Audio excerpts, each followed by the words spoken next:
સુરતના બારડોલીમાં દિવાલ ધરાશાયી, સત્યાગ્રહ હોસ્પિટલની પાછળની દિવાલ ધરાશાયી થઈ. ગાંધી કોલોનીના મકાન પર વૃક્ષ પડતા મકાનની દિવાલ તૂટી.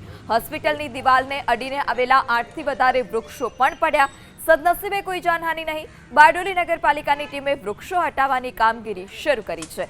તો ગાંધી કોલોનીના મકાન પર વૃક્ષ પડતા મકાનની દિવાલ ધરાશાયી થઈ છે. આ સાથે હોસ્પિટલની દિવાલને અડીને આવેલા 8 જેટલા જે વૃક્ષો હતા તે પણ પડ્યા હતા. આ અગાઉ જે વૃક્ષો ટ્રીમિંગ કરવાની કામગીરી હોય છે, પ્રી મોન્સૂન કામગીરી કરવાની હોય છે, તે કામગીરી કરવામાં પાલિકા સદંતર નિષ્ફળ.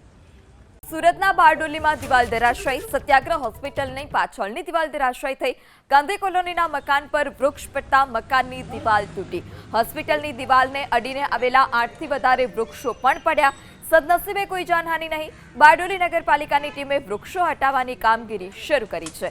તો ગાંધી કોલોનીના મકાન પર વૃક્ષ પડતા મકાનની દિવાલ ધરાશાયી થઈ છે. આ સાથે હોસ્પિટલની દિવાલને અડીને આવેલા 8 જેટલા જે વૃક્ષો હતા તે પણ પડ્યા હતા. આ અગાઉ જે વૃક્ષો ટ્રીમિંગ કરવાની કામગીરી હોય છે, પ્રી મોન્સૂન કામગીરી કરવાની હોય છે, તે કામગીરી કરવામાં પાલિકા સદંતર નિષ્ફળ.